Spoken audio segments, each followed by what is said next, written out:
बच्चों हमारा पाठ कौन चल रहा था? भोजन के घटक। भोजन के घटक में हम कहाँ पहुंच गए थे? मैंने आपको बताया था विटामिन के बारे में लास्ट, ठीक है ना।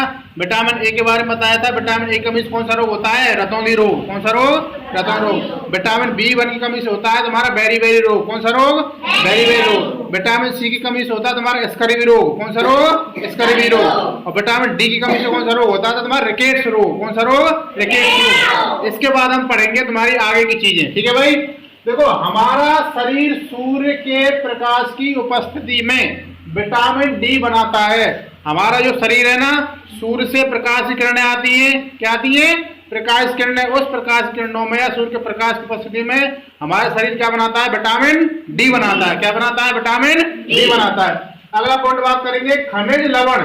खनिज लवण हमारे शरीर का एक खाने का एक हिस्सा है। क्या है? खाने का हिस्सा। जैसे हमारे खाद्य पदार्थ में कौन कौन थे? हमारे कार्बोहाइड्रेट, वसा, प्रोटीन, खनिज लवण। तो खनिज लवण में बात करेंगे। देखो भाई, हमारे शरीर के उचित विकास तथा अच्छे स्वास्थ्य के लिए प्रत्येक खनिज लवण की आवश्यकता होती है। जैसे मैं आपसे बात करता हूं, खनिज लवणों के जो स्रोत कौन कौन से हैं?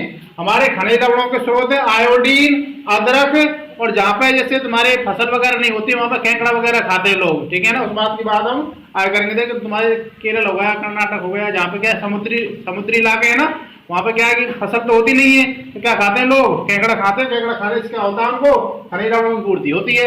अब बात करते हैं आगे लोहे के स्रोत की बात करता हूँ। हमारे ऐसे कौन से खाद्य पदार्थ है जिनके अंदर लोहा पाया जाता है? सबसे पहले होता है हमारा पालक। क्या होता है? पालक। सेब होता है और यकृत होता है। पालक के अंदर, सेब के अंदर और यकृत, इनके अंदर क्या पाया जाता है? प्रचुर मात्रा में लोहा पाया जाता है। क्या पाया जाता है? लोहा, जो कि क्या है? खनिज है। क्या है?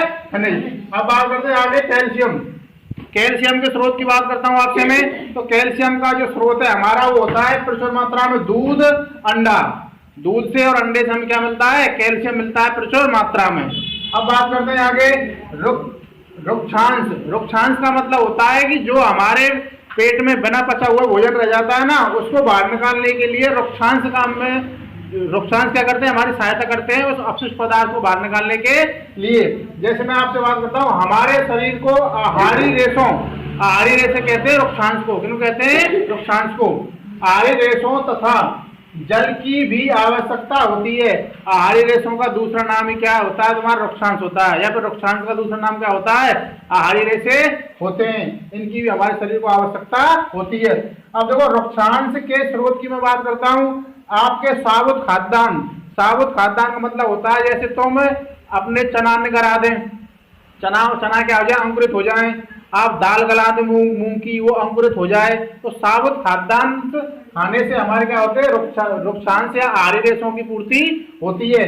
दाल हो गई तुम्हारी, आलू हो गए तुम्हारे, ठीक है ना, ताजे फल हो गए, सब्जी हो गई, इनसे क्या होता है? हमारे आहारी रेशे रुक्षांश की पूर्ति होती है। और रुक्षांश क्या काम में आते हैं हमारे शरीर में? हमारे शरीर में जो बिना पचा हुआ भोजन रह जाता है उसको बाहर निकालने में सहायता करते हैं। अब जैसे हम बात करते हैं रुक्षांश बिना पचे हुए भोजन का करते हैं, बाहर निकालने का काम करते हैं। इस तरीके से आपको सारी बातें ध्यान रखनी चाहिए। मैंने आपको सबसे पहले क्या बताया था? कार्बोहाइड्रेट बताया था। कार्बोहाइड्रेट का परीक्षण कैसे किया जाता है? दूसरा बताया था मैंने प्रोटीन क्या होता है तुम्हारा? प्रोटीन परीक्षण कैसे किया जाता है? तीसरा बताया था मैंने आपको वसा क्या होती है, वसा का परीक्षण कैसे किया जाता है। उसके बाद तुम्हारे हमने बताई थी आपको विटामिन के बारे में, और विटामिन के बाद बताया हमने आपको आहारी रेशे। क्या बताएं? आहारी रेशे। इस तरीके से हमारे खाद्य पदार्थों को पढ़ा जाता है। बाकी